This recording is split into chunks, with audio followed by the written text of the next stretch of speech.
POLYCLAY is a two-part video. The first part of the video will be discussing shades, and the second part will be discussing Cmyk as alternates to the primary color wheel. Now, because we're making shades, our additive color will be black. Start by choosing a cutter with a simple shape that you can easily cut and identify a half. Roll out clay on the second thickest setting of your pasta machine. So that there is no waste, cut your shapes at random using the entire sheet, and if you have anything left over, you'll just keep them aside because you will be using them with other colors. Start off with primary red, and we're going to assemble our shapes. So I'm going to have 4 lines of 6 with primary red, and then I'm going to assemble my black additive with a 6, 3, 1, and then the half.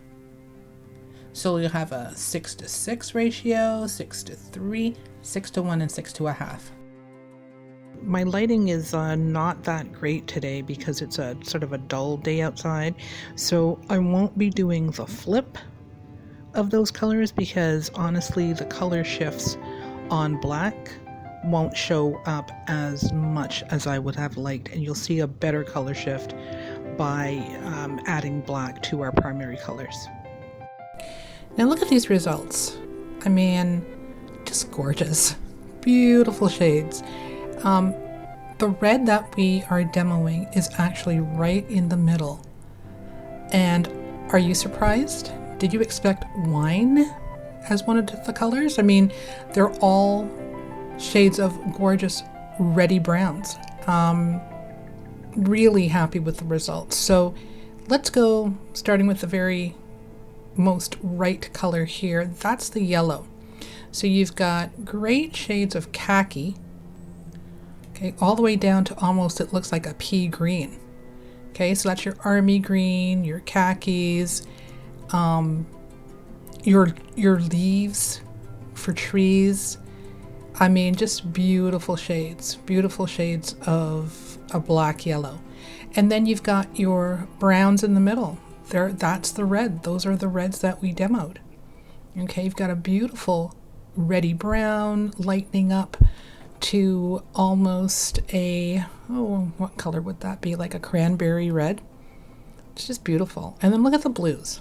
Okay, so you've got a very dark, rich blue, a lightening up almost to like a slate blue to almost just a very, like a darker shade of blue.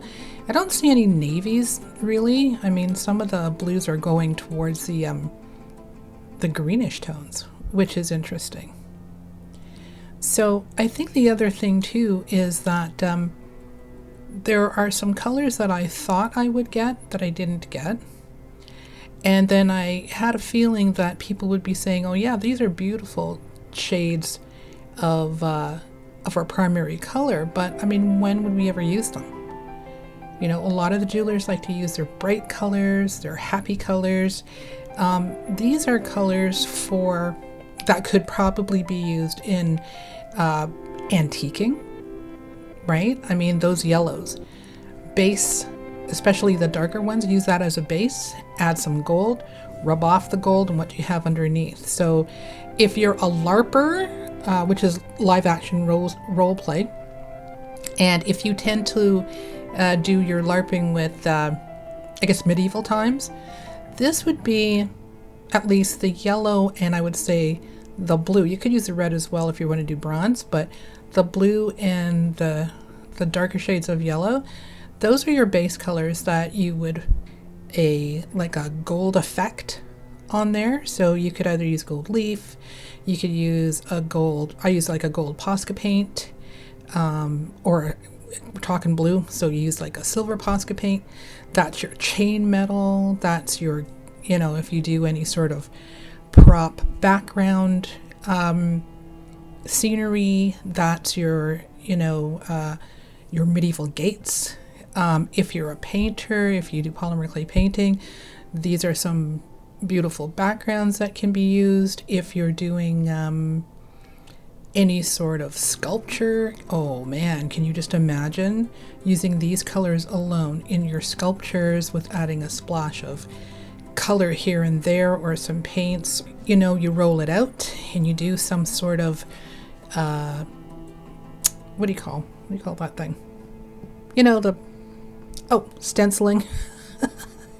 Do some stenciling and, you know, do some color washes, make some man, they're just so very versatile. I find these colors are some of the more versatile colors that and mixes that I've done.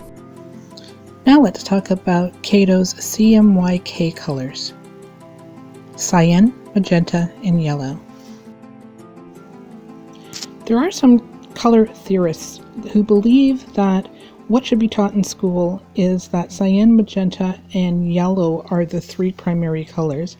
And the reason for that is because what they're saying is that if you mix any of those two colors, you will get red and you will get blue. So if you mix a cyan and a magenta, you're going to get blue. And if you mix a magenta and a yellow, you're going to get red.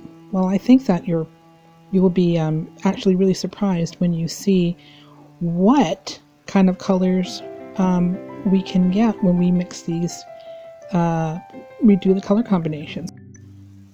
Now at the top I have a 6:6 ratio of each of the colors, and as you can see, what we have in fact are a purple, a green, and an orange, which are secondary colors. And if we go back to the Cmyk color wheel, it doesn't seem to be a match, but as we know that if we mix certain fractions, that's when the magic happens. What you're looking at is right across the bottom are the larger chunks are representing the base colors. So you'll see base of cyan, base of yellow, base of magenta, maybe not in that order, but you'll see that. And then you'll see like a little speck next to it. Those are the additives that I used to make the colors down the columns. And if you take the red, yellow, blue RYB color wheel that I introduced you to originally, you'll see that what's amazing is that there are actually more matches with this color combination than the original red, yellow, blue that I actually mixed. And also, if you look at, I put the KATO blue on the left at the top here, and the KATO red at the top on the right, and you will see that there are some interesting, almost matching colors to the basic KATO blue and KATO red. So hey, I don't know, maybe the color theorists for Cmyk were correct.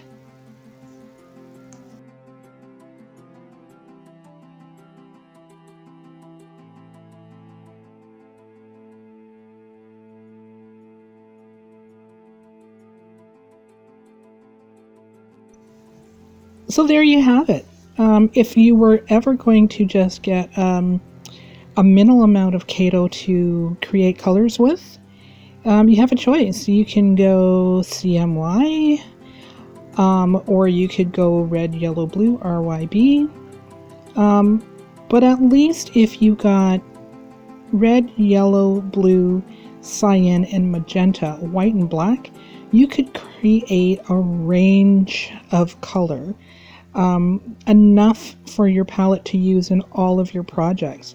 I mean, I haven't even done tints of these colors, and that's something that I'm going to do the next time when we take a look at color palettes to create our different projects.